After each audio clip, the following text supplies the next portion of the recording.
Hey guys. This is part 3 of What If Naruto Was a Blacksmith Apprentice. Shikamaru leaves the village for a mission near Iwagakure when he meets a talented blacksmith apprentice called Naruto. He could swear that he's met the guy before, but none of his friends seem to remember him. Feeling that something's amiss, Shikamaru tries to find out who Naruto is and why he seems so familiar. Hit like and subscribe if you like this one, and also please check the author in the description. Let's start.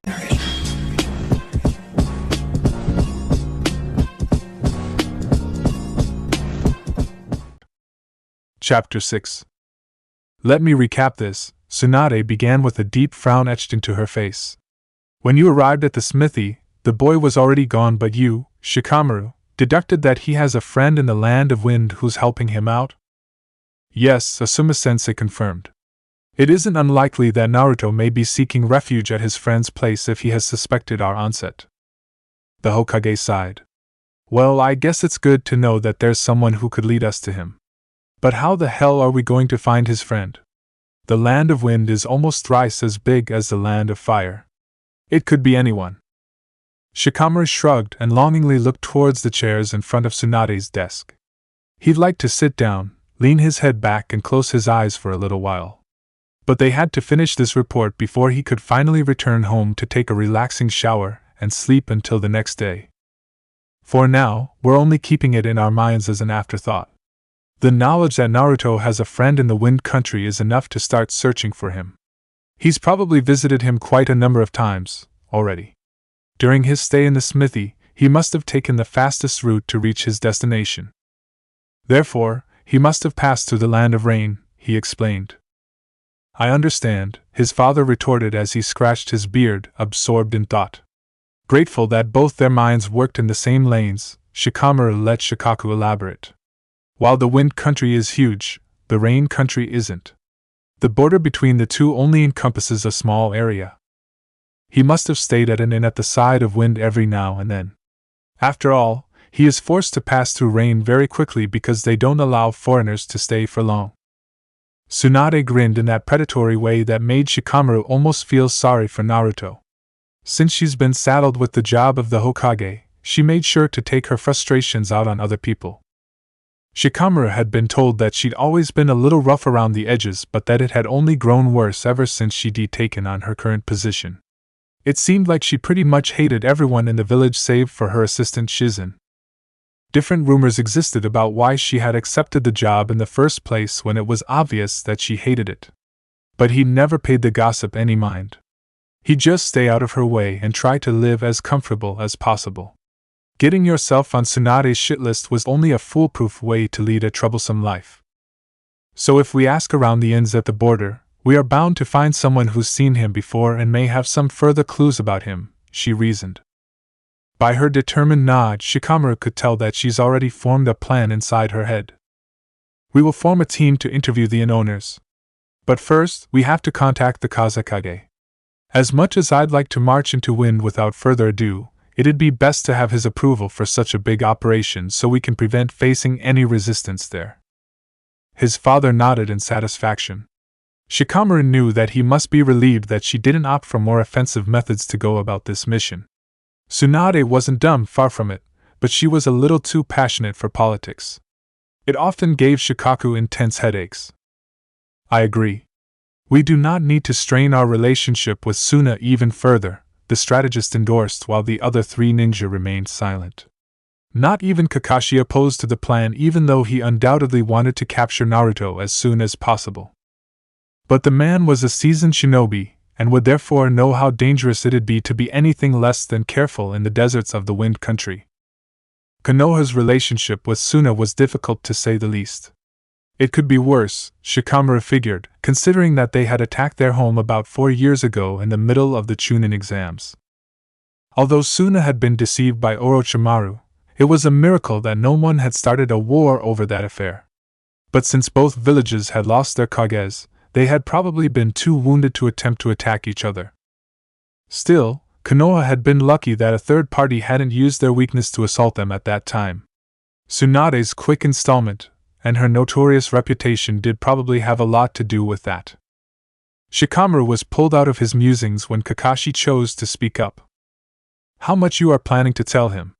Surely, we can't let the Kazekage know the whole truth about Naruto. The Hokage scoffed. Of course not. We'll say that we're searching for an underage civilian who fled the village. It's the truth, and that's all he needs to know. In that moment, Shikamaru was aware that the other people in the room knew something that he didn't. But since he didn't want to get involved with this mess any further than he already was, he resolutely kept his mouth shut. It shouldn't pose a problem, his father assented. After all, we are only planning on recapturing a Leaf citizen. Suna wouldn't be threatened in any way. Good, Tsunade established. This evening I'm going to send a scroll to the Kazekage. We have time to plan this operation until his response arrives. For now you're dismissed.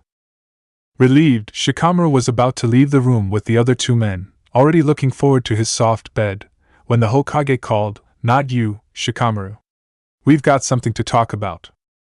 Since he knew that whining wouldn't help, he didn't even attempt to protest and dejectedly turned around for whatever the head of his village had to say.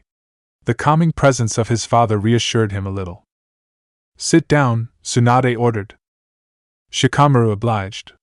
Although he was glad that he could finally sit, this could only mean that this conversation was going to take some time. "Great. I've decided to install you as a permanent fixture in the project to retrieve Naruto Uzumaki," she stated in a tone that, as usual, bore no room for argument. In the back of his mind, he noted that he finally had a last name to attach to the boy they were searching for. "Are you sure that this is a good idea?" he asked, careful to convey his doubt in a neutral tone. She leaned forward, arms on her desk, and answered yes. "You're one of our best strategists, Shikamaru. Like this mission has showed again, you're immensely perceptive, too. And unlike your father, I can actually use you on the field." Shikamaru wasn't sure whether he believed in God. He wouldn't want to be disrespectful in case he did exist. But for the umpteenth time in his life, he cursed whatever talents he's been gifted with at birth. It only brought on bullshit like this. When the Hokage realized that she wouldn't be getting a retort, she continued, "But for you to be able to work at your best, you have to know the whole truth about Naruto Uzumaki." Shikamaru perked up. He'd been intrigued ever since he'd met the other boy, after all. Now that he was too involved to escape this whole affair, there was no point in not satisfying his curiosity. Noticing that she had his undivided attention, Tsunade began her explanation with a question. "How much do you know about the Kyuubi?" Shikamaru shrugged, puzzled by the sudden change of topic. "He's the nine-tailed demon fox that attacked Konoha 16 years ago. When the Yondaime defeated him, he disappeared." Tsunade nodded. "By defeated, we let the people assume that he's been killed. But everyone who knows a basic thing or two about the Bijus is aware that that assumption is essentially a pile of horseshit. The tailed beasts aren't physical in the way that human beings are. They are large masses of chakra. The Namikaze brat was good, but even he couldn't have killed something that cannot be killed." Her explanation made sense. Shikamaru had never really spent time delving into what the tailed beasts were made of. He'd never cared about it. The only time he'd been somewhat confronted with that issue was when Gaara of the desert let his monster loose in the middle of Konoha. But at that time, he'd been so exhausted from his final battle at the Chunin exams, he'd barely managed to do anything. He hadn't been present to Gaara raging through the forest. Suddenly, Shikamaru's eyes widened in understanding. Many of them hadn't known why Gaara had acted like a psychopath, how he'd been able to control the sand, and what the hell he pulled when he fought Sasuke during the final battles. Only later on, people had started to murmur that he had released the Ichibi, the one-tailed demon, as an attempt to destroy Konoha. The demon had been sealed into his body. "The Yondaime hasn't killed the Kyuubi, he's sealed him into a person." "Yes," Tsunade confirmed. "The fox was sealed into his son's body. Naruto Uzumaki is the container of the Kyuubi." Shikamaru relaxed when he finally understood why everyone was so dead set on finding the boy. You wouldn't want the guy who holds the power of a chakra monster out of your influence, or even worse, controlled by one of your enemies. "You have to keep this fact in mind if you want to predict Naruto's next move," Shikaku proceeded. "But it hasn't come to our attention that he's ever used the Kyuubi's chakra. In fact, we don't even know whether he's aware that he is the fox's host." The Hokage snorted. Just expect the worst. I know that Kakashi doesn't want to hear it, and that's why I send him out, but he poses a serious threat. Hatake is on some weird guilt trip and doesn't want to accept the fact that his sensei's son is very dangerous and obviously not on friendly terms with Konoha. Shikamaru remembered his first meeting with the boy. Back then, he hadn't seemed hostile in any way, but you could never know. The only Jinchuriki he's ever encountered was Gaara, who was a mystery in his own regard. He'd started out as a sociopathic lunatic only to turn into a balanced, pacifistic leader of his village. Who knew where Naruto fit in between all of that? You've probably guessed it already, but I'm still going to clarify, Tsunade interrupted his thoughts. What I have just told you is a secret. Back in the day, the old man installed a law that you could be executed for talking about it. I haven't changed that, and I'm not planning on doing it. Under no circumstances can we allow this information to seep outside the walls of Konoha. Shikamaru nodded, understanding the gravity of her words. Can I ask something? Tsunade raised a brow, prodding him to continue. Why did he leave in the first place? If I understood his motivations, it'd be a lot easier to predict his future actions. The Hokage sighed and softened her features. It was one of the rare times she let sympathy shine through. I wasn't in Konoha at that time, but I can imagine what happened. She shrugged. People are ignorant, especially civilians who don't understand ninja techniques. Jinchuriki are often ostracized because they either get confused with the demon they're hosting, or because people fear that the demon might escape any moment. Adding that to the fact that he didn't have any family to support him, he must have led a pretty isolated life. Shikamaru nodded. It was hard to put himself into Naruto's shoes since nothing close had ever happened to him. Tsunade sighed again. Well, that'll be all. I'll call you in later, but for now you're dismissed. Shikamaru stood up and walked towards the door. Before exiting, he halted briefly when a thought crossed his mind. I'd suggest installing a couple of people outside the borders of Wind. There's still time before we can start this mission, and we cannot afford to lose our advantage in case he tries to leave in the meantime. Nothing major, of course. We don't want to catch Tsunade before getting the Kazekage's approval. Just enough people for him to decide to stay in the country. Tsunade smiled. Excellent idea. Shikamaru finally left the building, looking forward to return home, when he saw Ino and Choji waving at him. He started walking deliberately slow so that they could catch up. Hey Shikamaru! How's it going? Choji greeted in his usual cheerful manner. Not much. Exhausted. Where were you? Ino asked. You were suddenly gone without any forewarning. He shrugged. Mission. The lack of further information made it clear that he wasn't allowed to elaborate. Choji and, even if he wouldn't admit it openly, Ino were one of the few people he truly trusted. But as a ninja, you learned that it was best to keep your mouth shut if your Kage told you to do so. As fellow shinobi, they both understood and didn't ask for an explanation. Ino grinned. Tsunade has been working you pretty good recently, hasn't she? Shikamaru groaned. God, yes. I can't seem to catch a break. Right when I think that I'm finally able to relax, she comes up with yet another mission. She shrugged and smirked teasingly in that way that suggested that she had some sort of superior knowledge. Well, people have been talking, you know. Since Shikamaru wasn't interested in the least about the latest village gossip, he ignored her comment. But even Choji, who usually was as clueless as Shikamaru when it came to stuff like that, smiled impishly. It's been said that you're the next to be promoted to Jonin, his friend explained. Shikamaru turned to Ino and fixed her with a cold stare. Was it you who started this rumor? She shrugged. It isn't unreasonable though, is it? You're being sent on missions more frequently than the rest of us Chunins, and you almost always have to take the lead. And now the Hokage is even putting you together with other Jonins to give you these super secret assignments. She smirked. Wouldn't be the first time for your lazy ass to get an early promotion. Choji's bright grin didn't budge. That'd be so cool. Remember when you were among the worst during academy? Now you've made Chunin before anyone else in our graduation year, and you're probably going to be the first one to make Jonin, too. Shikamaru's mood soured. I hope not.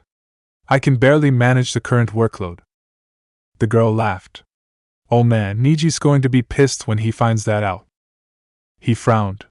He hadn't even thought about that, but Ino was right. Everyone knew that, if it was about the ability to win a fight through physical proficiency, Niji should have been made Jonin long ago. Although Shikamaru had experienced firsthand that this wasn't all that was considered when promoting someone, he suspected that Niji's lack of leadership qualities wasn't the reason why he was still stuck on Chunin level.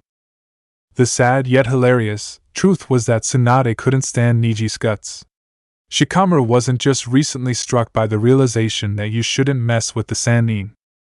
The Hyuga was too arrogant for her liking, and when he had dared to voice his disapproval about the missions he'd been receiving and her lack of discipline in general, the Hokage had decided to annoy him as much as possible.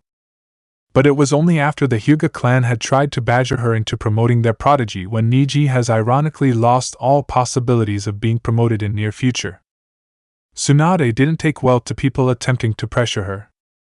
Shikamaru wasn't sure what had happened to Kohara and Hamura, the old geezers who used to advise the Sandaime, but judging by their lack of presence, he could only guess that Tsunade's fired them. He distantly remembered that the elders used to be somewhat forceful when it came to convincing the former Hokage of their opinions. But essentially, the two had been appointed by the Sandaime himself, who'd wanted to establish a discourse of ideas. A good idea in theory, but one that Tsunade clearly hadn't liked. She only listened to his father's explanations, who always tried to be as objective as possible and never overstepped his boundaries. Occasionally, Shizen functioned as her conscience, but that was all. The Hyugas should have known to be careful around her, especially considering how they always acted like they were smarter than everyone else. Shikamaru couldn't say that he liked them. Hinata, the shy girl who he graduated academy with, was alright, but the rest of them tended to act like they were superior to other people. He wouldn't care if he didn't have to work with them on missions. Although they eventually learned not to question every single decision he made as a team leader, it was always a trial to get them to that point. Niji had been particularly hard to deal with. These days, they got along well enough to work efficiently together. But Shikamaru had no intentions to spend any further time with him. He just hoped that his promotion would remain a rumor so he could save himself a lot of work and confrontation. He sighed when he finally spotted the familiar Nara estate. Choji put a hand on his shoulder. Get some rest. We'll catch up later. Yeah, he deserved to be lazy for a while. Gaara watched the scroll on his desk, suppressing the tremor that wanted to run through his skin. Carefully, he looked up to face the two foreign ninjas standing in front of him. Their leaf headbands gleamed proudly on their foreheads. The response will be ready by tomorrow morning. Be my guest until then and rest in one of our hotels, he suggested in a monotone voice. The two men nodded politely and left his office. Although he was finally alone, he found it impossible to relax. He picked up the scroll once again to reread it another time. The Hokage was asking for his approval to install ninjas at the borders of the Wind Country and interview in owners that were located near the rain. They were searching for an underage civilian who had fled from his village. Gaara felt the strange urge to curse. When it had been reported to him that a few Konoha shinobi had been sighted at the outer skirts of the border, he had instantly suspected that something was wrong. Back then, he had been relieved that Naruto hadn't attempted to leave the country. Otherwise, he might have encountered them on his way. But now that the Hokage was asking for permission to conduct a broad, thorough mission at places that his friend has passed through, looking for someone who fit his description, he was absolutely sure that Konoha was searching for him again. Worse, they had somehow figured out that he was staying in the Land of Wind. Briefly, he wondered how they had managed to come to that conclusion. Gaara knew just how careful Naruto was. How could they have found any clue about his current whereabouts? Narrowing his eyes, he remembered what his friend had told him only a few days ago. He had encountered Shikamaru in Nara.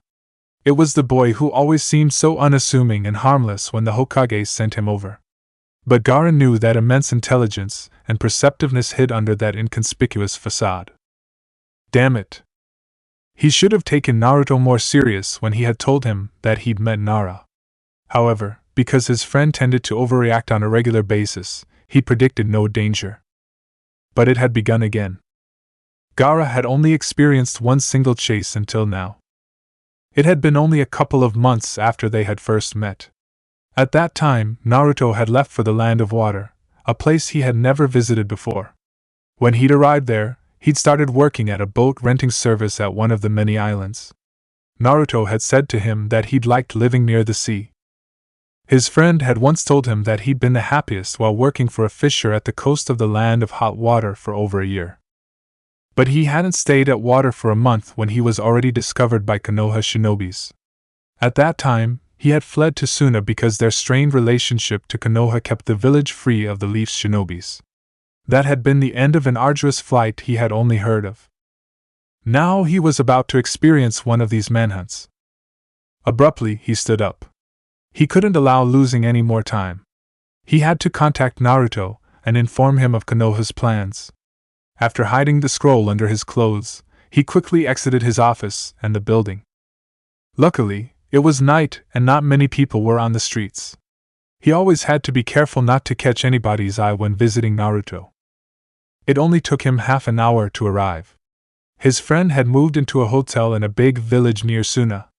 After walking through the building's floors that he had somewhat grown familiar with, he knocked twice on Naruto's door. "It's me," he whispered.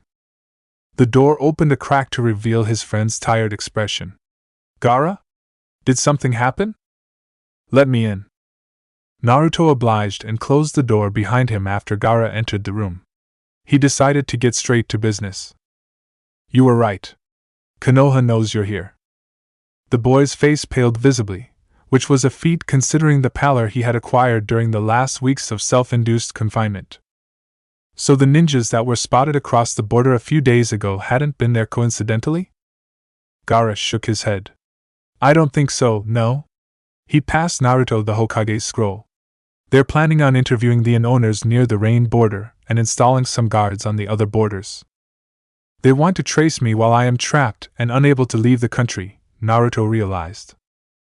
Gaara wanted to reassure his friend that they wouldn't find him. After all, clues would only lead them so far and they couldn't search the entire Wind Country for him. But he hadn't taken this situation serious enough before. Helplessness settled onto him, making him become uneasy and restless. He could not allow Konoha to retrieve his best friend. "I could forbid them to enter the country," he suggested weakly. Naruto shook his head. "No," he replied, his voice strangely hollow. "You should have no reason to refuse this. If you did it anyway, they would immediately suspect that something's wrong." Gaara had known this already, but he didn't know what else to do. Their only other option was to hide Naruto in the hopes that he wouldn't be found. He watched as Naruto nibbled on his lips, deeply absorbed in thought. Finally, he stopped and looked at Gaara. He expected his friend to tell him that he had told him so, that Gaara should have taken him serious from the get-go. Instead, he said, "Fine. If they want to have another chase, they'll get it." The determined tone of voice, the passion in his eyes, it all reminded Gaara of the night they had met. When his sand had been gripping the boy's throat tightly and Naruto, seemingly weak, had looked into his eyes and had dared Gaara to kill him. Naruto grinned. "I wish it wouldn't have come to this, but I've got no other choice than to continue fleeing. And I know better how to flee than they know how to find. That's how I managed to escape for so long, after all."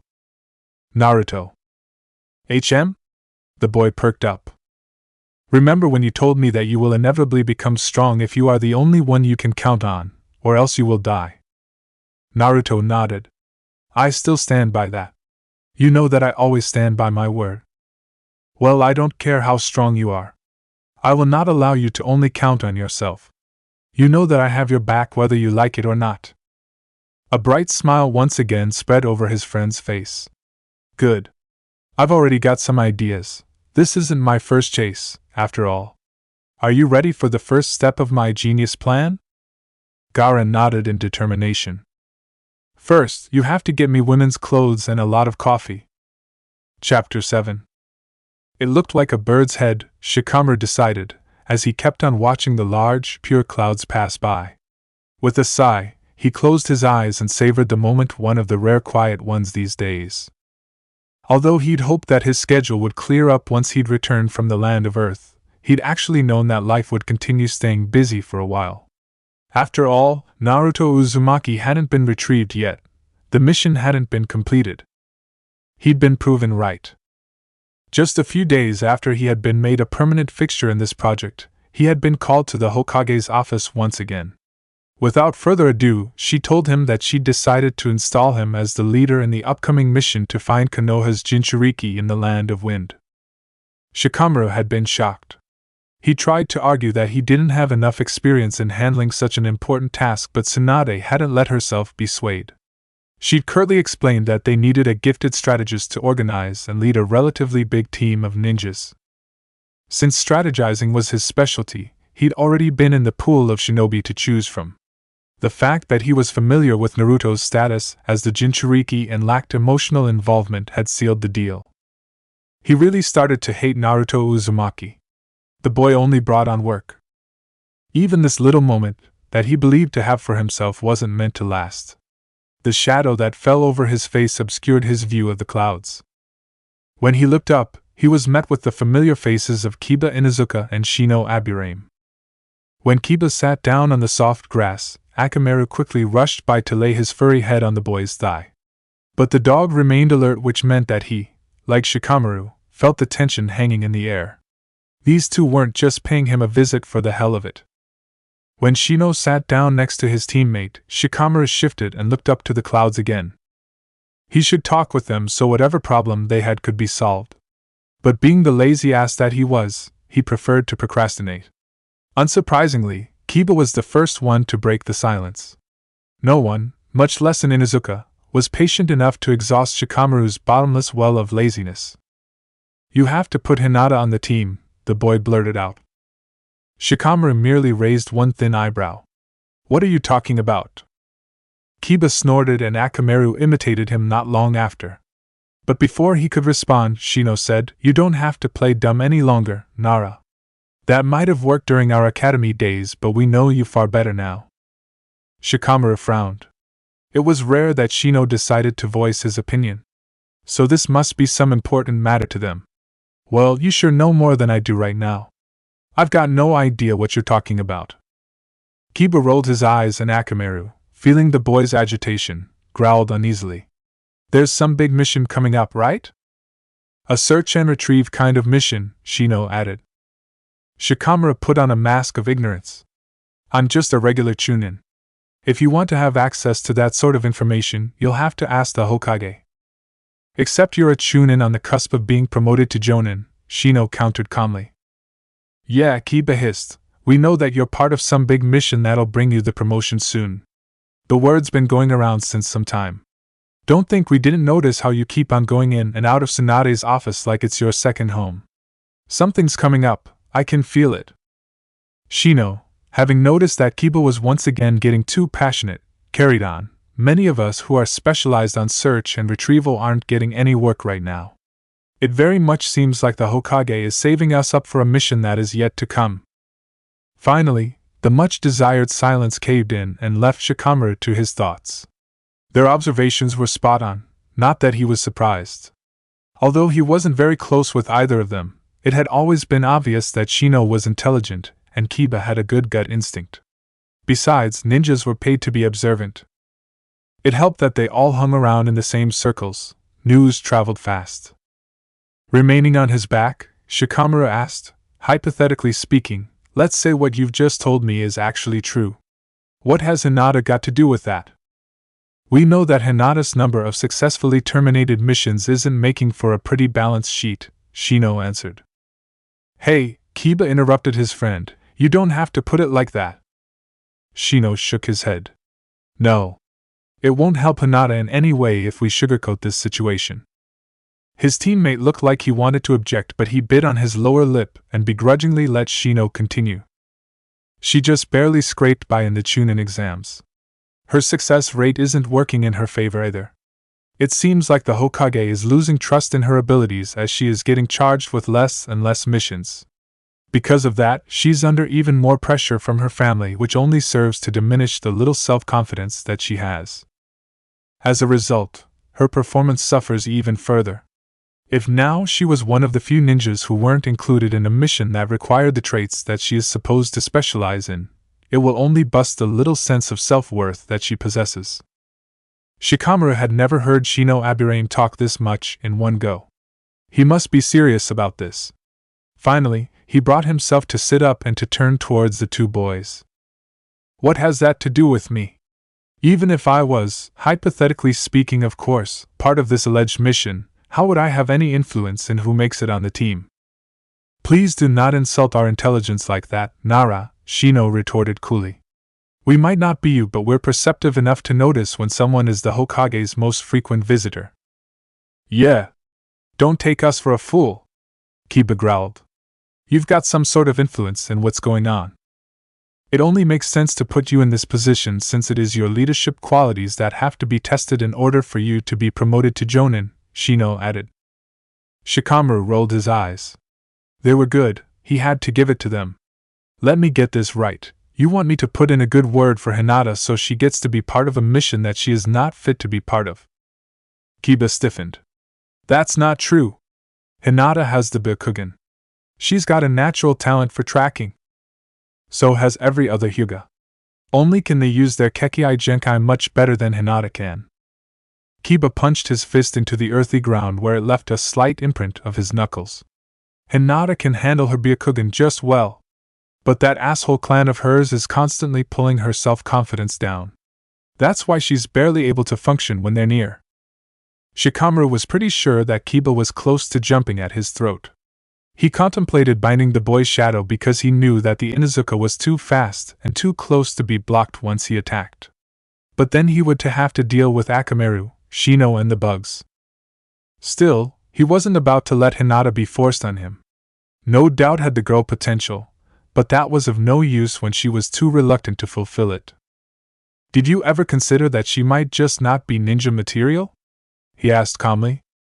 Naro Shino interjected only for Shikamaru to cut him off. No, Abirame. You said it yourself that sugarcoating wouldn't help this situation. The unveiled truth is that Hinata doesn't have the mindset to be a shinobi. Maybe she's too much of a good person for that to happen. But ninjas can't always be good people. Sometimes we have to do bad things to achieve what is best for our village. Some people can't do that, and I'm not looking down on that. Not everyone has to be a ninja. Except Hinata has to be a ninja, and you know that. Kiba hissed. We clan kids don't have the option to be anything else. Even you, Nara, you, whose clan is known to be just about the laziest and most easygoing one in Konoha, could not choose to not be a shinobi. No one cares whether we have the right mindset. For a moment, Shikamaru was reminded of that day he had met Naruto. The smithy. Hot, stuffy air and dirty, coal-smeared surfaces. Naruto holding Asuma-sensei's blades into the fire, the flames' orange warmth radiating and covering his bronze face in its glow. The blue eyes trained on the task ahead while asking him whether he liked being a ninja. No, I hate it, Shikamaru had answered him. Naruto had laughed, and had asked why he had become a shinobi then. Shikamaru remembered his response even more clearly than the rest of that scene. I was born into a ninja family. I have to do it, I've got no choice. Shikamaru did have the mindset to be a shinobi. But if he had been free of his loyalty towards his family and his village, he wouldn't have wanted to become one. Shino must have noticed that Kiba's words had resonated with him. Hinata's got no other choice. But because she's so sensitive, other people's assumptions influence her greatly. She has to think that people still believe in her. Shikamaru contemplated it. He did have the power to put Hinata on the team. Tsunade had given him the option to assemble the shinobis that he needed since he was the one who would eventually lead and organize them in the actual course of the mission. Of course, everything had to be approved by her, but convincing the Hokage that Hinata would be a beneficial addition wouldn't be that hard. He let the hypothetical situation run through his head. Where he would install her, whom he would team her up with, how she would react if she was ever faced with Naruto. No, he decided, I can't do that. This mission could be very dangerous. Kiba cursed. Damn it, Nara, you don't understand. No, you don't understand it, Kiba, Shikamaru interrupted, feeling his serenity quickly slipping away. The pressure to perform had been weighing on him for some time now. It only kept on getting worse as he kept on rising in rank. Everyone tried to fulfill their interests through him, while he, damned be his ability to assess a situation through different perspectives, was caught in between the webs. I have to lead this mission. Don't act like you're a stranger to that position, Kiba huffed. No, I'm not, Shikamaru retorted coldly. And I hate it because everything that happens in the course of a mission is in my responsibility. I'm the one who's making the decisions. If someone dies, their blood will be on my hands because I send them into a fight which I should have known they couldn't win. Finally, there was silence. Yet Shikamaru wished the discussion would continue so he could ignore that he just spilled what was one of his biggest fears. He usually didn't get emotional on other people, especially not on old academy comrades he barely had anything to do with. But Shino and Kiba had accidentally hit a few of his insecurities and he hadn't been able to control himself. You're right, Shino finally broke the silence. But Shino, Kiba protested weakly. His teammate shook his head. No, it wasn't fair of us to come to you with these expectations. Maybe that's why you're being considered for Jonin, Nara. You aren't short-sighted like the rest of us. There is only one piece of information that you lack that tampers with your perception. Hinata isn't weak. Kiba nodded determinedly. She could beat my ass up, I swear. You know that I wouldn't just say that about anyone. She can not only use her Byakugan for scouting, but it also makes her awesome at taijutsu. Shikamaru sighed. Are you trying to sell Hinata as a combat specialist to me? It's true, Shino claimed. She has a very hard training behind her. She was once considered the Hyuga heiress, after all. Shikamaru sighed again. There was probably some truth to that, but the fact remained that he had never seen Hinata even incapacitate someone. Tell you what? Kiba suggested. Join one of our training sessions and fight with her. She will be reluctant to hurt you at first, but once she gets used to the situation, she'll beat your ass up. Shikamaru raised one eyebrow. Beating me at a taijutsu battle isn't a feat I suck. Regardless, Shino argued, you will be able to assess her abilities. Take part in only one training session. After that, decide how you want, we won't bother you anymore. Shikamaru groaned and lay back on the ground, wishing the earth would suck him up so he wouldn't have to deal with anything anymore. 14. Never before had Shikamaru led this many people. It would be hard to organize all of them, but it was the minimal number of shinobi that he needed for his plan to work out. The plan had been formed even before the Kazakage's expected scroll with the approval to operate in the Land of Wind had arrived. Earlier this evening, Shikamaru had sat down with his father and the Hokage to clear up last details of the mission they had been discussing frequently in the last week. Afterwards, the Hokage had called in those shinobis that would have to set out first. Niji, Lee Aoba, Reidu, Muta Aburaim and Hana Inuzuka were all people Shikamaru worked well with. Not only were many of them excellent trackers, each of them was an extremely skilled fighter, as well. They had already left an hour ago. Now Shikamaru was preparing to deliver the speech that he had already given to the departed ninjas. He was one of the 9 shinobi that would form the second part of the group, which consisted of Kakashi, Asuma-sensei, Hinata, Shino, Kiba, Kurenai, Guy and Genma. After the conversation he'd had with Kiba and Shino, he'd grudgingly joined Team 8 in a training session under the pretense of trying to improve his own skills. Kurenai and Hinata had reacted with confusion, which meant that the 2 boys had come to Shikamaru without the women's knowledge. He was convinced that Kurenai had caught on, though. In the course of the training he'd found out that Hinata wasn't as incapable as he believed her to be. Although she needed some time to warm up, she'd actually worked really well in combination with her team. Shikamaru had determined that Team 8 could be a valuable asset if they didn't come into contact with Niji. No matter how much the Hokage would order him to behave, his mere presence would bring their morale down. However, Niji's skills were needed on this mission. But since the team had to be split up anyway, no one had to know about the other's involvement. As Group 1 had to travel a longer way, they had already been sent off. Group 2 was awaiting the Hokage's instructions. When Tsunade was sure that she held everyone's attention, she spoke up. I've assembled the 9 of you to assign you a mission in the Land of Wind. If this is gonna become the norm, you're gonna need a bigger office, Kiba muttered. It was a little crowded in the messy room. But when both Kurenai and Tsunade fixed him with a strict glare, he wisely refrained from complaining any further. We not only need this many ninjas because we're going to cover a lot of ground, Tsunade responded briskly, but also because this is a mission of great importance. Actually, your group is only one part of a team. The first group has already left the village. Genma raised his brows. Even bigger of a deal than I thought it'd be, he murmured. Just like Kiba and Shino had told Shikamaru before, the rumors about this project must have been widely spread. Tsunade's expression hardened. This is a mission we've been planning for some time and part of an endeavor that's been going on for 10 years. I have decided to install Shikamaru Nara as the one who'll be leading you in the process of this operation. Shikamaru could feel the confused eyes of Hinata, Kurenai, Guy, and Genma shift towards him. Although it had been commonly suspected that he would be a big part of an upcoming mission, not many seemed to have expected him to be appointed with such an important position. But that was the reason why he'd only included people he knew to participate in this mission. After all, he had to give orders to shinobi that were higher in rank and he couldn't use people who'd question his instructions. When Tsunade gave him a meaningful nod, he walked towards her desk to pick up a folder of files. Swiftly, he opened it and picked out a picture to hold it up and show it to his fellow shinobis. Our objective is to find and retrieve Naruto Uzumaki. He gave the picture that they had managed to produce through Shikamaru's detailed descriptions to Genma. So that's what he looks like nowadays, he murmured before passing the drawing over to Kurenai, who was standing next to him. The woman stared at it interestedly. That's the first time I'm seeing his face, she commented. Kiba broke out of the neat line and hurried towards his teacher to peek over her shoulder. Huh! Do you know this guy?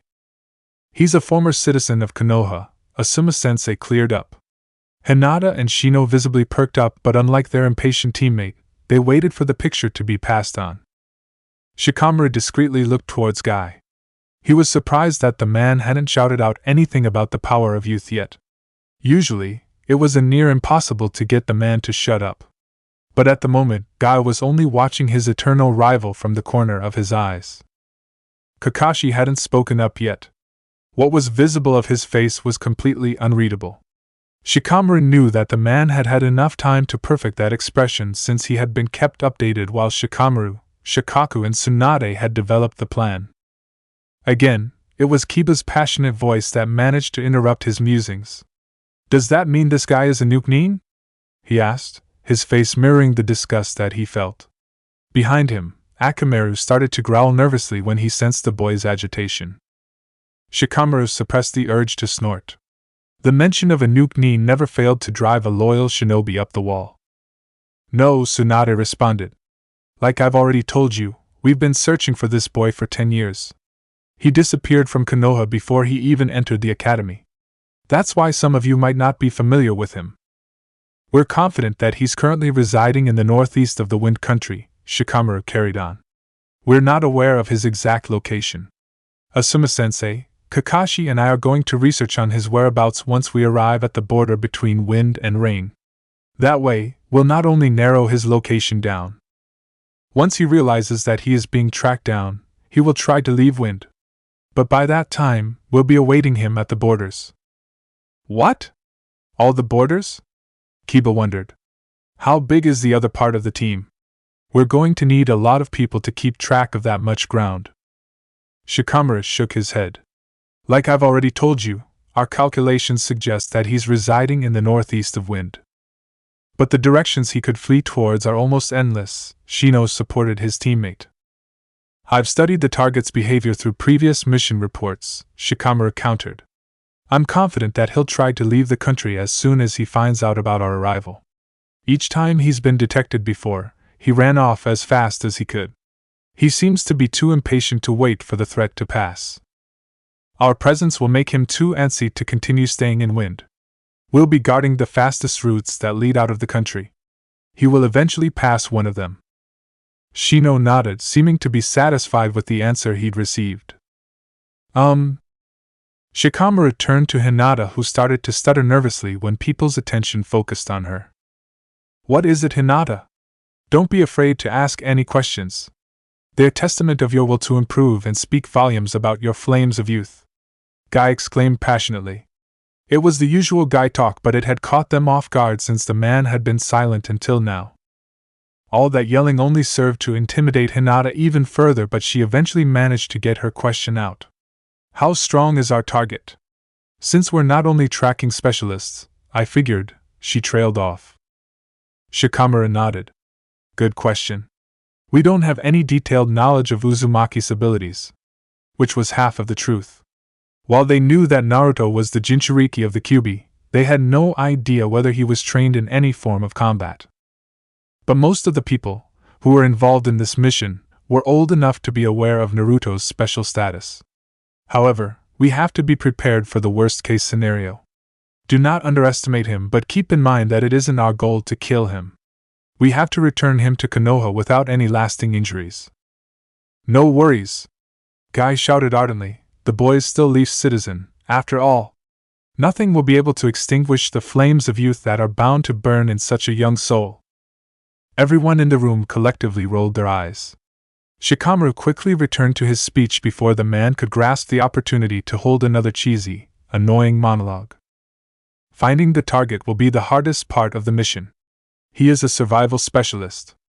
After all, he has managed to live for 10 years in many different climates on his own. From previous failed attempts to retrieve him, we have learned that he is an extremely well-versed actor, as well. Although I've just showed you a picture of what he looks like, it is unlikely that we'll encounter him that way. He is a master of disguise, and once he finds out that we're closing in on him, he will refrain from showing his face. You don't have to be a genjutsu specialist to see through a henge, though," Kurenai argued. "You don't," Shikamaru confirmed. "And there aren't any reports of him ever using a henge before. He's using real, physical forms of disguise. Costumes, wigs, makeup. That doesn't matter," Kiba boasted. "All we need is his smell, right, Akamaru?" The dog barked and wagged its tail. We do have his smell, right?" his companion asked. "Yes," Shikamaru responded. "We have managed to gather some of his belongings that he left behind over the course of the years. Since our last trail is little over a month old, we even have a fresh scent." Kiba grinned in satisfaction. "Anyway, keep in mind that Uzumaki is extremely cunning and well experienced in evading Konoha's ninjas. Any further questions?" When no one answered, Shikamaru turned to the Hokage, who had watched the ordeal in silence. She nodded. "You are scheduled to leave in 30 minutes for the 8th attempt to retrieve Naruto Uzumaki. The kid's been playing with us for too long." She pulled out a bottle of sake that had been hidden between a couple of folders and filled her glass until the liquor threatened to spill over. Her tone was bitter when she said, "Brat's gonna learn that Konoha's far too clingy to allow any of her people to leave her." That's it for part 3. Thank you for watching and see you in the next video.